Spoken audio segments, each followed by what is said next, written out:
صلوا علی الحبیب صلی اللہ علی محمد صلی اللہ علیہ وسلم۔ اگر آپ سگریٹ واقعی چھوڑنے میں سنجیدہ ہیں، یہ مدنی پھول آپ کو بہت مددگار ثابت ہوں گے۔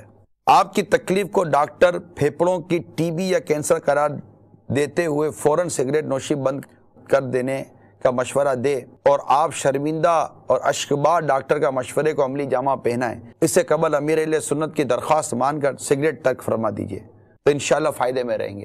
ورنہ پھر اللہ نہ کرے کوئی ایسی بیماری لگ گئی، اور میں نے آپ کو سمجھانے کے لیے عرض کیا ہے کہ اب یہ جو بھی فیملی ممبرز ہیں آپ بھی سب مل کر غور کیجئے، دیکھیں چڑھائی مت کیجئے گا کسی کے اوپر، یہ سختی سے نہیں ہوتا، احساس پیدا ہونا ضروری ہے۔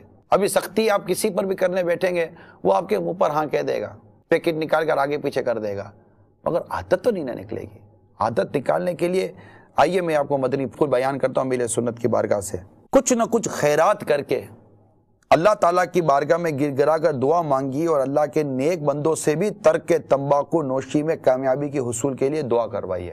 دعا مومن کا ہتھیار ہے۔ ممکن ہو تو نفلی روزوں کی کثرت کیجیے کہ دن بھر سگریٹ سے جان چھوٹی رہے گی، جس طرح کے رمضان مبارک کے روزوں میں بچت ہو جاتی ہے۔ قدرے آپ کی شاید کوانٹٹی کم ہوتی ہوگی۔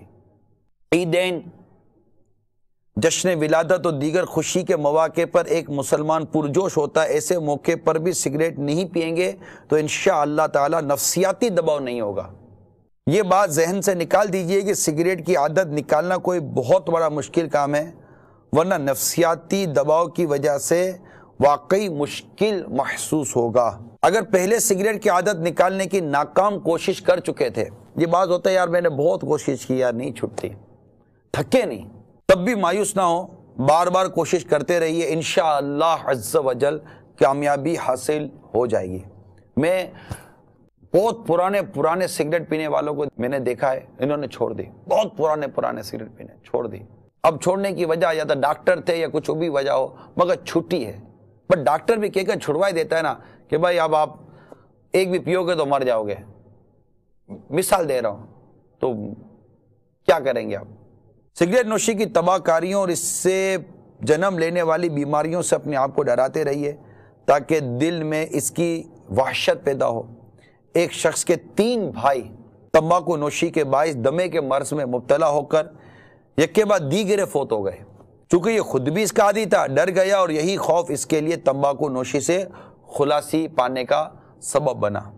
اگر ایک دم عادت نہیں نکال پاتے تو بتدریج نکالیے، مگر عزم پکا ہونا ضروری ہے۔ جب تک خوب طلب نہ ہو اس وقت تک نہ پئیں، اور آدھی پی لینے کے بعد بجھا بھی دیں۔ اب یہ کیا ہے کہ ایک سلگائی تو جب تک کہ یہ اس کا مطلب کہ وہ کونے تک نہیں لے کے جاؤں گا، اس کو میں پھینکوں گا بھی نہیں، مطلب اس کو بجھاؤں گا نہیں، یہ درست نہیں ہے۔ مطلب یہ آپ کی عادت کم کرنے اور چھوڑنے کے مدنی پھول دیے جا رہے ہیں۔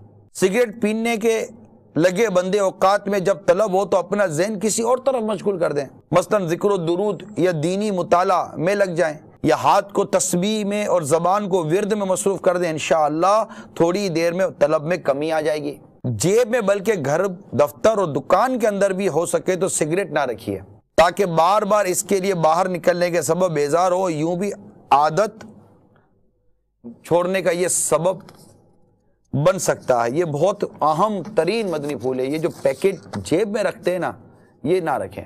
ابھی وہ ہاتھ ڈالا نکال لیا، اب پھر یہ کیا کریں گے؟ سگریٹ ہے، سگریٹ ہے دینا یار۔ اور ہمارے یہاں ایک عجیب کلچر ہے کہ جب کوئی آدمی اپنا پیکٹ کھولتا ہے تو سب کو آفر کرتا ہے اور سب لینا شروع کر دیں گے۔ ارے بھائی نہیں کرو نا یار، خود تو اپنا بیڑا غرق کر رہے ہو، کیوں سب کو آفریں کر رہے ہو یار؟ اور واقعی بعض تو وہ ہوتے ہیں جو صرف مفت کی سگریٹ پیتے ہیں، کہتے بھی اپنے مفت کی پیتے، بھائی اپنے دوست پلاتے اپنے پی لیتے، آج تک سگریٹ میں 1 روپیہ خرچ نہیں کیا، میں بیوقوف ہوں۔ آپ کو کون عقل مند بولے گا؟ مفت میں بھی اپنی جان گلانا یہ کون سی عقل مندی ہے بھائی؟ تو یہ بھی نہ کرے گا یار سگریٹ دینا، یا دے تو قبول کر لیا۔ اپنی جیب میں بھی پیکٹ نہ رکھیں، اپنے گھر میں بھی پیکٹ نہ رکھیں، چھپا کر بھی نہ رکھیں، ایک آدمی کپڑے کے نیچے چھپا کر نہ رکھیں کہ یار آپ کی عادت نکالنے کے لیے کہ جب طلب ہو گیا اب یار کون جائے گا یار کونے پر لینے کے لیے. یہ دیکھیں کتنی بڑی رکاوٹ ہے نفسیاتی طور پر. وہ اوقات اور مقام ذہن میں رکھیے جو سگریٹ کی طلب پیدا کرتے ہیں. مثلا کھانا کھانے کے بعد سگریٹ کی خواہش عروج پر ہوتی ہے, لہذا ایسے مواقع پر اپنی توجہ کسی اور کام پر مرکوز کر لیجئے, اس مقام کو چھوڑ دیجئے, انشاءاللہ عز و جل کچھ ہی دیر بعد طلب خود بخود جاتی رہے گی. سگریٹ پینا کم کرتے جائیے اور بچنے والی رقم کسی باکس میں جمع کرتے رہیے. ایک ہفتہ یا ایک ماہ کے بعد جمع شدہ رقم کی گنتی کیجئے. ہو سکتا ہے کہ کم سے کم سگریٹ خرید کر رقم بچانے کا جذبہ آپ کی قوت ارادی کو مضبوط کر دے. انشاءاللہ عز و جل اس طرح بھی آپ تمباکو نوشی کی عادت سے نجات پا لیں گے.